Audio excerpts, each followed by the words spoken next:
Hello दोस्तों, मैं दिलीप चौधरी आपका स्वागत करता हूं एक बार फिर से नॉलेज जोन पर। और आज हम लोग देखने वाले हैं रीजनिंग के कुछ महत्वपूर्ण क्वेश्चनों को इस वीडियो में। यदि आप इस चैनल पर नए हैं तो आप चैनल को सब्सक्राइब जरूर कर लीजिएगा और बेल आइकन को भी प्रेस कर लीजिएगा, जिससे कि न्यू अपडेट आपको मिलता रहे। तो चलिए बिना देरी किए हुए हम लोग चलते हैं अपने पहले प्रश्न पर। और हम लोगों का जो पहला प्रश्न है वो ये है, तो ये है कि जिस प्रकार बी का संबंध किससे है, डाउट से है, उसी प्रकार एच का संबंध किससे होगा। और आपके पास ऑप्शन 4 नीचे दिखाई दे रहे हैं, इन चारों में से किससे होगा एच का संबंध, ये आपको बताना होगा। तो दोस्तों हम लोग करेंगे क्या, सबसे पहले बी का संबंध जिससे दिया उसमें देखते हैं। तो बी का संबंध आपका डाउट से है, तो डाउट में अगर देखा जाए तो बी जो आपका लेटर है वो आपका साइलेंट है, मतलब बी का उच्चारण नहीं किया जाता है डाउट में, ठीक है। बी साइलेंट वर्ड माना जाता है, तो यहाँ पे जो बी आपका लेटर है वो साइलेंट है डाउट में। तो उसी प्रकार एच किस में साइलेंट है, इन चारों के चारों में। तो हम लोग देखते हैं जो लिखा है ऑनेस्ट, ये हॉनेस्ट नहीं होता है, इसमें एच वर्ड जो होता है वो साइलेंट होता है, इसको ऑनेस्ट पढ़ा जाता है, ठीक है। तो यहाँ पे जो आपका सही ऑप्शन होगा वो आपका होगा ऑनेस्ट, यानी इसको ये वाला ऑनेस्ट, ठीक है। यहाँ आप लोग ध्यान दीजिएगा कि हॉनेस्ट नहीं पढ़ा जाता है, ऑनेस्ट पढ़ा जाता है, एच वर्ड यहाँ साइलेंट होता है। तो यहाँ पे जो एच का संबंध होगा वो सीधा का सीधा ऑनेस्ट से होगा। चलिए अगले प्रश्न पे हम लोग चलेंगे। तो चलिए दोस्तों, ये हमारा सेकंड प्रश्न है और ये कह रहा है कि 8 का 16 पी से, यानी 8 का 16 पी से और 6 का 12 एल से जो संबंध है, मतलब 8 का 16 पी से और 6 का 12 एल से जो संबंध है वही संबंध 11 का फिर डॉट डॉट डॉट से है, ठीक है। मतलब 11 का संबंध किससे होगा, जिस प्रकार का संबंध 8 का 16 पी से है और 6 का 12 एल से है। तो दोस्तों हम लोग क्या करेंगे, देखिए 8 जो होता है, ठीक है, 8 में हम लोग ये देखिए 8 है, पहले 8 का संबंध है किससे, 16 पी से है। तो अगर हम 8 में 2 का गुना कर दें तो हो जाएगा 8 दूना 16, ठीक है।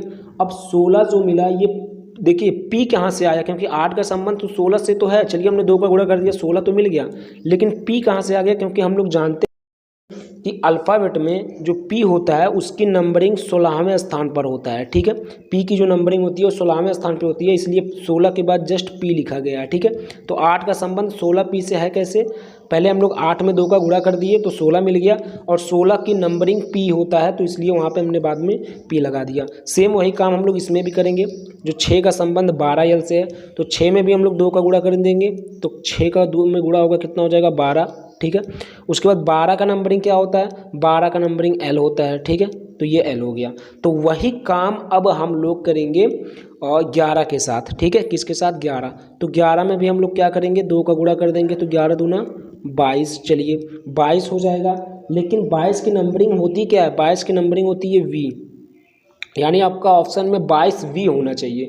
अब 22V आपको कहीं दिखाई दे रहा है, देखिए 22R है, 22K है, 22J है और इनमें से कोई नहीं है। तो एक बात आप लोग ध्यान रखेंगे कि यहाँ पे जो राइट आंसर आया है वो 22V आया है, 22V है नहीं।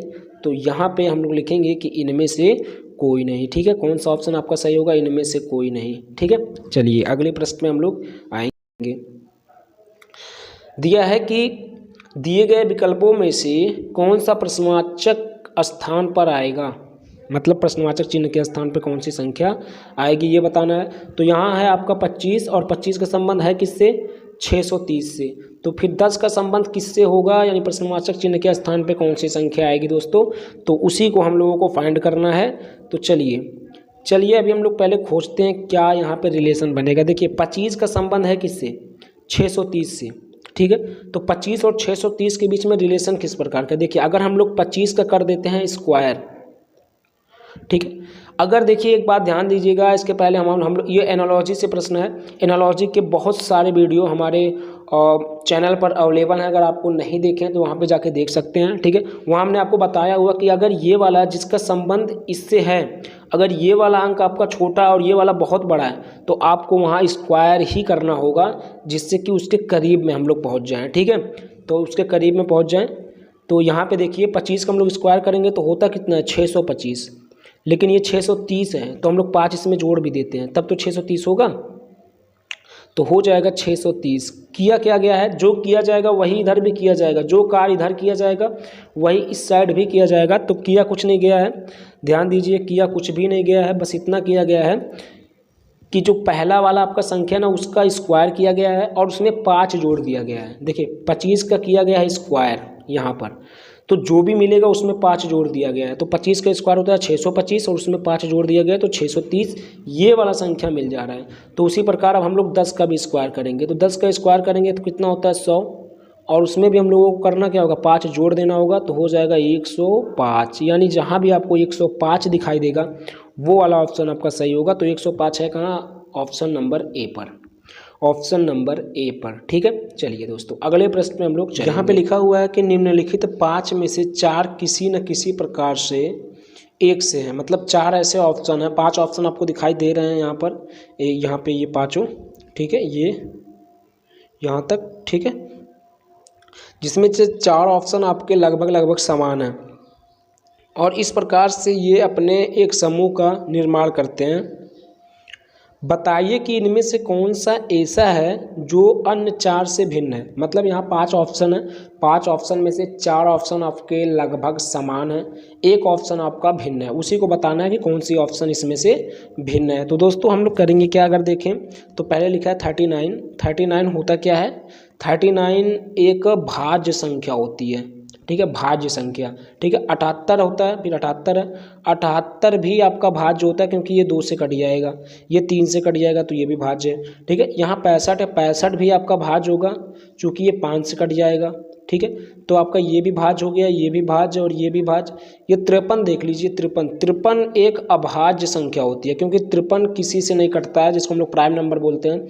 53 किसी से नहीं कटेगा, ये अपने आप से कटेगा या तो 1 से कटेगा, तो वो संख्याएं आपके अभाज्य कहलाते हैं, ठीक है। तो ये वाला आपका अभाज्य है, तो ये इस नियम के अंतर्गत नहीं आ रहा है। ये भाज्य वाली संख्याएं थी, ये वाला भी और ये, बट ये वाला अभाज्य है तो ये अलग है।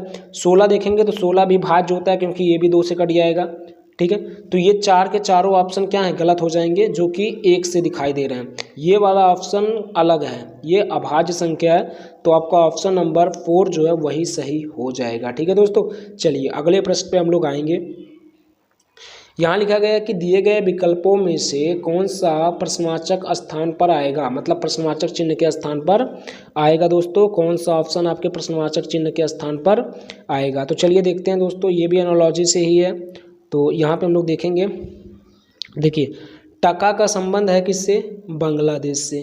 टका का संबंध कहाँ से है, बांग्लादेश से है।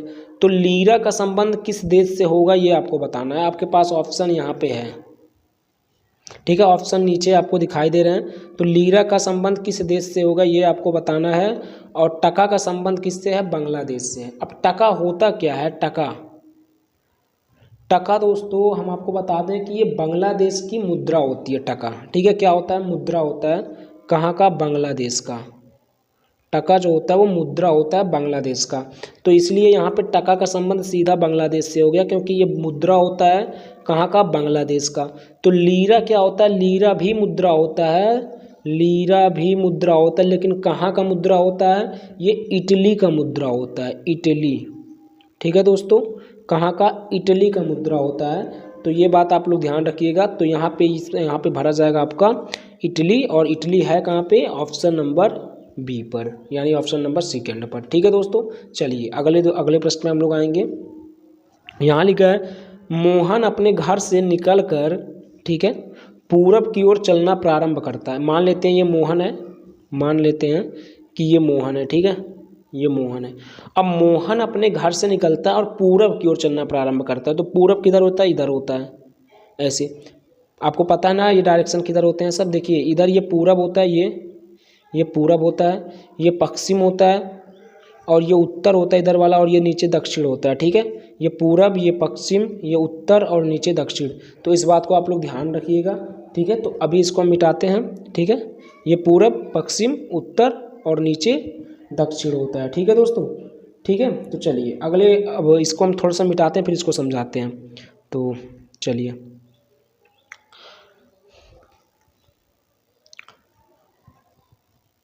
देखिए यहाँ पे क्या बोला जा रहा है कि मोहन नाम का कोई लड़का है, ठीक है, जो अपने घर से निकल करके पूरब दिशा में चलना प्रारंभ करता है। पूरब किधर है? इधर, जिधर हमने बनाया हुआ है एरो, ठीक है, पूरब दिशा में चलना प्रारंभ करता है। कुछ दूरी चलने के बाद वह बाएं मुड़ जाता है। बायां किधर होगा? देखिए, अगर कोई व्यक्ति इस डायरेक्शन में जा रहा है तो उसका बायां हाथ किधर आएगा? इधर है तो आएगा, तो इसलिए इसका बायां हाथ किधर आएगा? इधर। बाएं मुड़ जाता है मतलब इधर मुड़ जाता है, ठीक है दोस्तों, इधर चलना प्रारंभ कर देता है, बाएं मुड़ जाता है। और कुछ दूरी चलने के बाद, मान लेते ये इतना दूरी चल गया, ठीक है, दाएं मुड़ जाता है। फिर यहाँ से यहाँ तक बाय द वे वो चल गया, फिर यहाँ के बाद वो दाएं मुड़ जाता है, तो दाहिना हाथ किधर आएगा? इधर आएगा, ठीक है, तो दाएं मुड़ गया मतलब इधर चला गया, ठीक है, दाएं मुड़ जाता है। और अंत में दाएं मुड़कर चलना आरंभ कर देता है, मतलब दाएं मुड़ जाता है इधर, और इधर से फिर अंत में वो किधर मुड़ता है? दाएं। तो अब जब कोई व्यक्ति इस डायरेक्शन में जा रहा है, इस डायरेक्शन में, तो आप कल्पना कीजिए अगर इस डायरेक्शन में जाएगा तो उसका दाहिना हाथ इस नीचे आएगा ना, तो फिर वो दाएं मुड़ता मतलब फिर नीचे मुड़ जा रहा है और चलना आरंभ कर देता है, प्रारंभ कर देता है, ठीक है दोस्तों। तो वो इस कंडीशन पे आ गया है जब इधर जा रहा है। तो इधर होता क्या है? अब पूछा जा रहा है अब वह किस दिशा में जा रहा है, अब वह किस दिशा में जा रहा है दोस्तों, तो ये वाला नहीं है, इसको आप मिटा देते हैं, तो समझाने के लिए हमने बनाया था ये वाला, ठीक है। तो अब वो किस दिशा में जा रहा है ये आप लोग यहाँ से गेस कर सकते हैं, चूँकि अभी हमने आपको बताया कि इधर होता है पूरब, इधर पश्चिम, इधर उत्तर और इधर दक्षिण, ठीक है। तो ये दक्षिण दिशा में जा रहा है, तो आपका ऑप्शन जो सही होगा वो आपका दक्षिण सही होगा, ठीक है। दक्षिण कहाँ है? ऑप्शन नंबर यहाँ पर, ठीक है दोस्तों। चलिए अगले प्रश्न पे हम लोग आएंगे। यहाँ की 46 छात्रों की एक कक्षा में अनीता का स्थान 12वां है, ठीक है। 46 छात्र मान लेते हैं कि किसी कक्षा में हैं, जिसमें अनीता का स्थान जो आता है वो 12वां आता है, ठीक है। उसका स्थान अंतिम से क्या होगा? अंतिम से अगर जोड़ा जाए तो अंतिम से उसका स्थान कौन सा होगा? तो दोस्तों ऐसा प्रश्न आपको कहीं भी दिखाई दे तो आपको करना क्या होगा? ऐसा प्रश्न कहीं भी दिखाई दे तो आपको करना क्या होगा? जिसे देखिए टोटल जितने भी छात्र हैं, यानी कुल छात्रों की, देखिए कुल छात्रों की संख्या जो रहेगी, तो कुल छात्रों की संख्या कितनी है? 46 है, ठीक है। उस 46 में से, यानी कुल छात्रों की संख्या में से हम उसका स्थान घटा देंगे, कहाँ से? ऊपर से। उसका ऊपर से जो स्थान आएगा, मतलब शुरू से जो स्थान आएगा या प्रारंभिक से जो स्थान आएगा उसको घटा देंगे। तो उसका ऊपर से या प्रारंभिक से स्थान कौन सा था? 12वां था ना, तो उसको हम लोग घटा देंगे यहाँ पे, यानी 46 में से हमने 12 घटा दिया। और फिर क्या करना होता है? उसमें 1 जोड़ देना होता है, बस यही आपका होता है, 1 जोड़ देना होता है। तो 46 में से अगर हम 12 घटाएंगे तो आपका आएगा कितना? 34 आएगा, और 1 जोड़ दीजिएगा ये वाला, ठीक है। तो 34 और 1 35, यानी जो उसका स्थान होगा वो 35वां होगा। कितना? 35वां उसका स्थान होगा। तो ये वाला ऑप्शन आपको जो दिखाई दे, आपको ऑप्शन नंबर बी पे दिखाई दे रहा है 35वां, ठीक है। तो ये वाला ऑप्शन आपका सही हो जाएगा, ठीक है दोस्तों। तो ये थे कुछ, अगर आप इस चैनल पर नए हैं तो चैनल को सब्सक्राइब जरूर कर लीजिएगा। तो आज के लिए बस इतना ही, फिर मिलते हैं अगले वीडियो में, तब तक के लिए धन्यवाद, थैंक यू वेरी मच।